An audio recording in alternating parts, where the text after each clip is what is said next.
talk of serial killers, your mind is never on doctors. You trust your doctor and believe that he or she is there to help you recover for your illness. When the same doctor that need to save your life, instead end your life. Harold Frederick Shipman was born on the 14th of January 1946 on the Bestwood Council estate in Nottingham, Nottinghamshire, England. The second of the three children of Harold Frederick Shipman, a truck driver, and Vera Brittan. His working-class parents were devout Methodists. When growing up, Shipman was an accomplished rugby player in youth leagues. Shipman studied medicine at Leeds School of Medicine, University of Leeds, graduating in 1970. He began working at Pontefract General Infirmary in Pontefract, West Riding of Yorkshire, and in 1974 took his first position as a general practitioner at the Abraham Ormerod Medical Centre in Todmorden. In the following year, Shipman was caught forging prescriptions of pethidine for his own use. He was fined £600 and briefly attended a drug rehabilitation clinic in York. He became a GP at the Donnybrook Medical Centre in Hyde, near Manchester, in 1977. Shipman continued working as a GP in Hyde throughout the 1980s, and established his own surgery at 21 Market Street in 1993.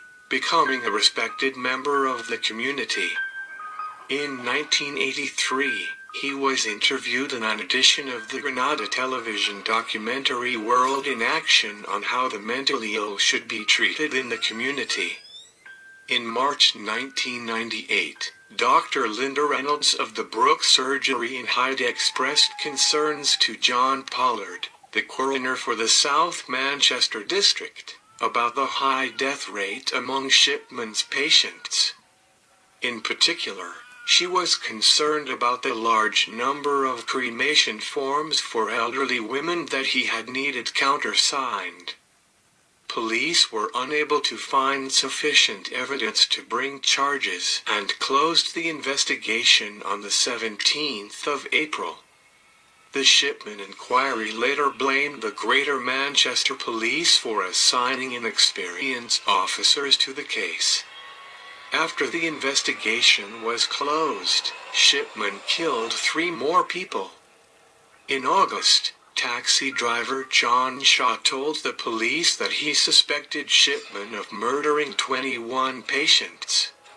Shaw became suspicious as many of the elderly customers he took to the hospital, who seemed to be in good health, died in Shipman's care. Shipman's last victim was Kathleen Grundy, who was found dead at her home on the 24th of June 1998. He was the last person to see her alive. He later signed her death certificate, recording the cause of death as old age. Grundy's daughter, lawyer Angela Woodruff, became concerned when solicitor Brian Burgess informed her that a will had been made, apparently by her mother, with doubts about its authenticity. The will excluded Woodruff and her children, but left £386,000 to Shipman. At Burgess's urging, Woodruff went to the police, who began an investigation. Grundy's body was exhumed and found to contain traces of morphine, often used for pain control in terminal cancer patients. Shipman claimed that Grundy had been an addict and showed them comments he had written to that effect in his computerized medical journal. However, examination of his computer showed that they were written after her death. Shipman was arrested on the 7th of September 1998, and was found to own a Brother typewriter of the kind used to make the forged will. The police investigated other deaths Shipman had certified, and investigated 15 specimen cases. They discovered a pattern of his administering lethal doses of morphine, signing patients' death certificates, and then falsifying medical records to indicate that they had been in poor health. Shipman's trial began at Preston Crown Court on the 5th of October 1999. He was charged with the murders of 15 women by lethal injections.